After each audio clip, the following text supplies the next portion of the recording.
Update tayo mga kahilig sa ating naitanim ng nakaraang linggo na mga markot natin na ubas. Ay ito sila mga kahilig. Dahil sa kapal ng ugat nila bago natin itanim, ang tataba na lang mga usbong nila mga kahilig. Ayan ito. Ayan Yan. Yung ito mga kahilig medyo mataas. Nasa gilid lang kasi sila ng kubo ko muna nilagay dahil hindi natin naman pwede na i-direct sa maarawan dahil baka hindi kakayanin ng mga balat ng bagong harvest na markot natin, baka ma-dehydrate. Yung mga sa dulo pala mga kahilig na pinutol natin, yung hard green, pinang ko na lang, ayan, pinang tusok-tusok ko na lang sa paso. Pero yung nagbabad break naman mga kahilig, ayan nagbabad break naman sila. Yung iba nasa, halimbawa pag nabuhay ito yung mga tinanim sa mga paso, pag binili ito sama na yan, parang previous na lang din yan. Ayan yung mga pupunta dito sa garden tapos bibili ng ating mga markot na naitanim sa paso na pwedeng pabungahin na nila. Ayan, yung mga nakatanim sa pag halimbawa nabuhay yung mga hard green na nakatusok lang dyan, parang previous na lang din yan. Kasama na yan, hindi na yan bubunutin. Ayan. Dito rin mga kahilig, ito rin, ganito rin yung natin. Yung iba hindi pa natanggal yung yung markot. Ayan. Dahil nung tinanim natin ito sila, wala pang ugat. Ayan. Ito din nag-ugat din. Pero masamang palad, nag-ugat yung markot, yung parang talbusan na kasi ito Mura pa kasi yung yung buy ng ubas. Tapos minarkot natin. Tapos yung minarkot sa ibaba, makapal na yung ugat. Tapos nagmarkot tayo pangalawa dito sa dulo sa murang katawan niya pa lang. Ayun, nag-ugat pero hindi na to obra. Natutuyo na kasi mga kahilig. Ito yung iba mataas, parang higit 1 meter ito mga kahilig. Dahil yung ginusto ko ito na mahaba, pag halimbawa itatanim ito sa farm, makahabol na sa mga naunang naitanim. Dahil pag umusbong sa dito tapos dito yung magtatalbo sa dulo, malapit na sa trellis mga kahilig. Ayan, tapos ito yung iba buhay na mga kahilig. Ayan lagpas ng parang yung taas kamay ko na mga kahilig. Pwede rin yung makabili nito, halimbawa pag nabuhay ito mamarkot nila, maging dalawang yung magiging times 2 na dahil mamarkot nila yung sa bandang itaas mga kahilig. Yung sa mga nagtatanong pala mga kahilig, yung variety natin dito na available Atos at saka Everest at Hope Seedless mga kahilig.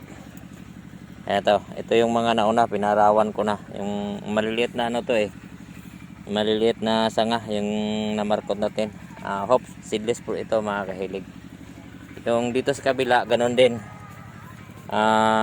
Hope, Atos at saka Everest din mga kahilig. Katulad dito mga kahilig, paliwanag ko lang. Halimbawa dito yung papatuloy mo yung sa bandang dulo, pwede ito imamarkot dito. Kahit na maliit lang, pag nag-ugat yan, pwede yan. Maging dalawa na yung mo,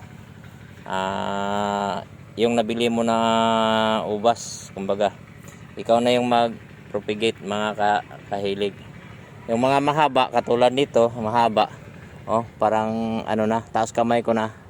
Pwede rin yan kung halimbawa hindi ito iakyat sa trellis. Magpausbong dito sa bandang ibaba ng panibago.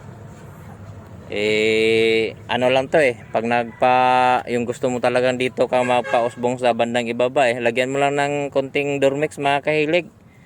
Ayun, gigising na yung ano niyan, yung bad eye, yung mga ganito, yung tulog. Lagyan mo ng kunting Dormix yan. Maging ano na yan, buhay na yan. Diyan yung usbong. Tapos mamarkot mo dito banda. Ay maging dalawa na yung ano mo. Yung nabili mo na ubas sa paso, mga kahilig.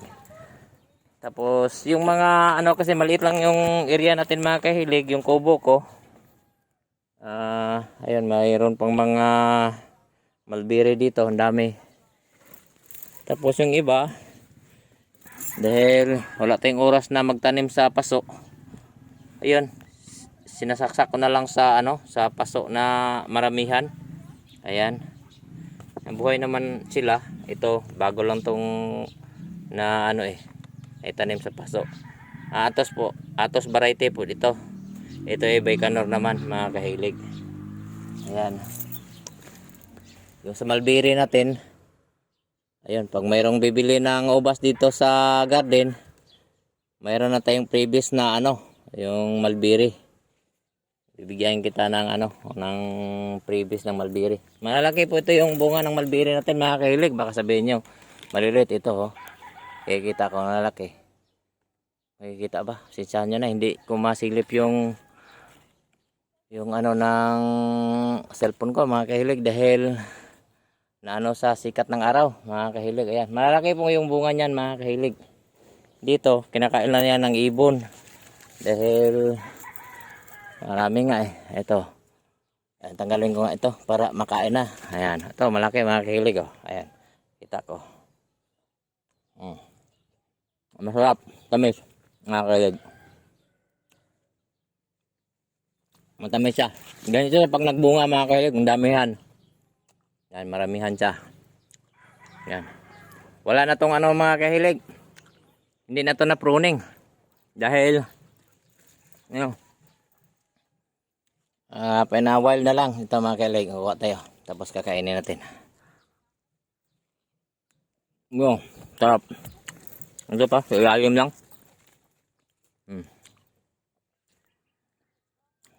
Tamis. Ito pa. Wala natin, mga kahilig. Na ano? Ano nga bumabagsak sa lupa, mga kahilig. At yan lang muna, kahilig, yung update natin sa ating mga kunting pananim dito sa gilid ng kubo natin.